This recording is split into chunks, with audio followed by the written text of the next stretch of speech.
What's going on, world? I'm DJ Swavor, and this is another episode of Ottoman Box Openings. On this episode, we're going to be taking a look at a sneaker that I've wanted ever since I saw the pictures. It seems like me and the rest of the world wasn't able to get this sneaker on the sneakers app, and I'm not even going to start with the resale prices on the sneaker. They're pretty much ridiculously out of the roof. So I went into the closet, sold a couple of pair of shoes, and voila, I was able to have the resale money for these sneakers. You've already seen the thumbnail, so you already know what sneaker I'm talking about. And if you haven't seen the thumbnail for some weird reason, I'm talking about the Nike collaboration with Off-White on the Air Max 97. 2017 has been the year of the Air Max 97. It's the 20th anniversary since it came out, so I've done everything in my power to get every dope Air Max 97 that is released this year. There's no way you could show love to the Air Max 97 without having this Off-White pair. We got it right here in this Ottoman, and in a second we're going to take a look at it. Being that I sold a couple of pair of sneakers out of the collection to have the money to pay for these sneakers, that leads me to the discussion for this video. Are you the type of person that once you have a sneaker, it can never be sold out of your collection? You can never put it on the resale market. You have to keep that sneaker until you die? Or are you the type, like me, that kind of uses sneakers in your sneaker collection as currency to get other sneakers that you really want? If we're being honest about it,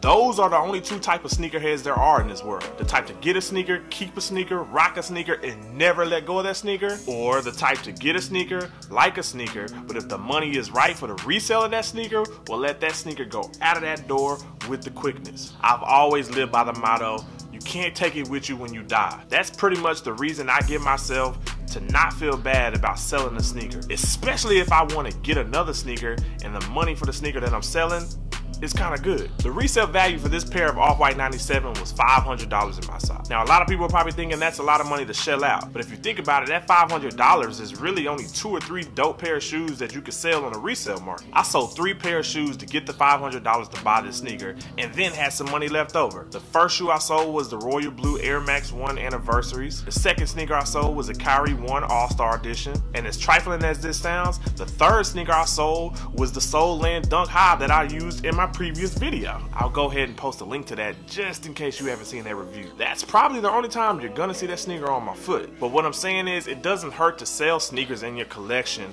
to get a sneaker that you really want. You gotta start using sneakers in your collection as currency. Whether they're DS sneakers or used sneakers, odds are there's somebody out there in the universe that is willing to pay money for that sneaker that you have. What's the point of keeping a sneaker and it just collecting dust in your closet? You better use that sneaker that you haven't worn in 1 or 2 years and get that money, bruh.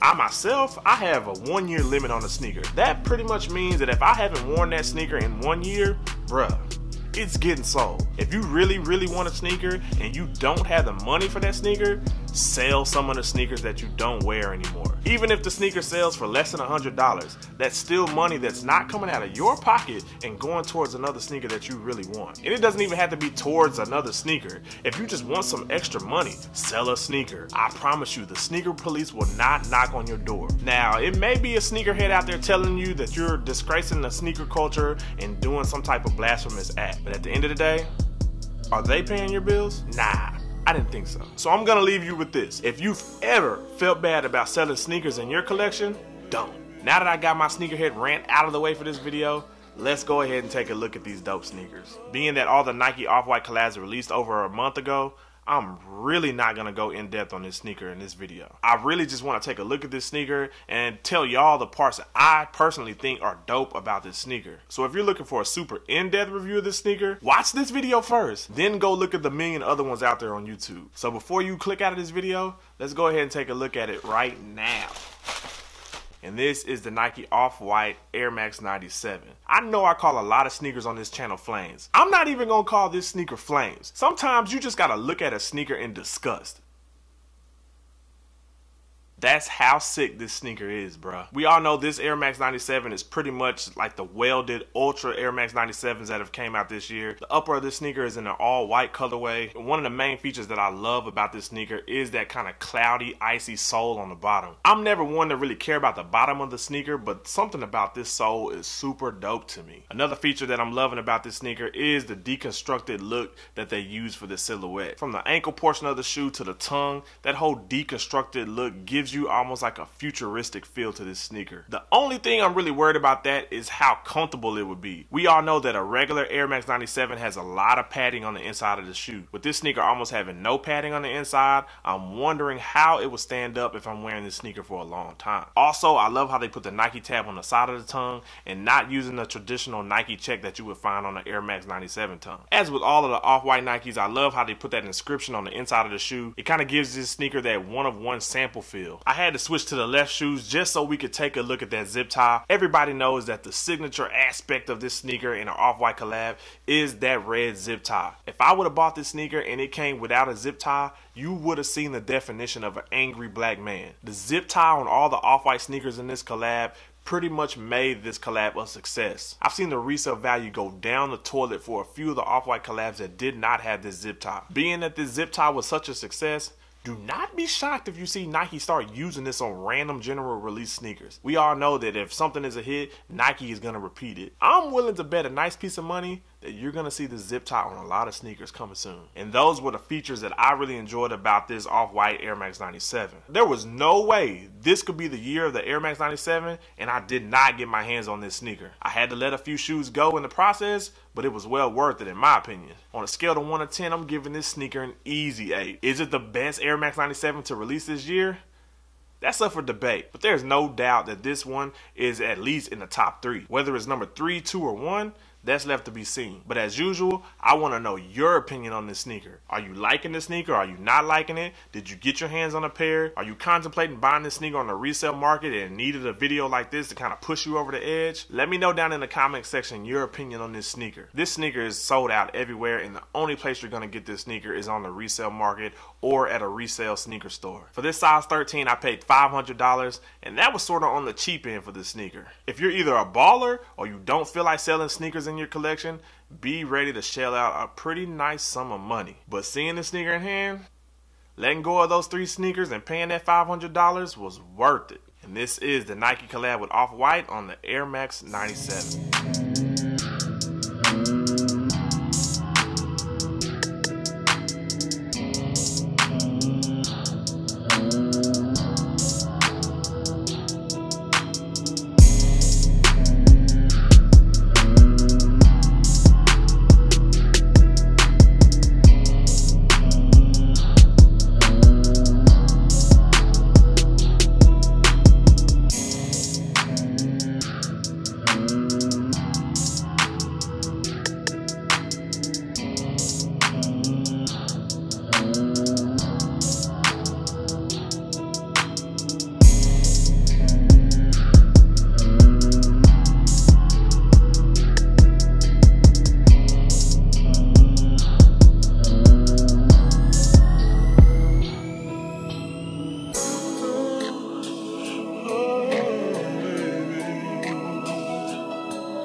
Let 3 shoes out of the sneaker collection go. But letting go of those 3 shoes won't hurt so bad considering they helped me get those beauties right there. Sometimes you gotta make sacrifices in order to get that win, bruh. If you haven't already, smash that thumbs up, smash that like button for me. And if you haven't already, definitely subscribe. And when you subscribe, be sure to hit that little bell button next to the subscribe button so when I post something on YouTube, you get it first. Also, if you haven't already, be sure to follow me on all my social media platforms. I'm on Instagram, Twitter, Snapchat, Facebook, all of that. My handle is @DJ Swavor across all social media platforms, so I should not be hard to find. Be sure to go to all those social media platforms and give your boy a follow. Go to my page, show me some love, like some pictures, comment on some pictures.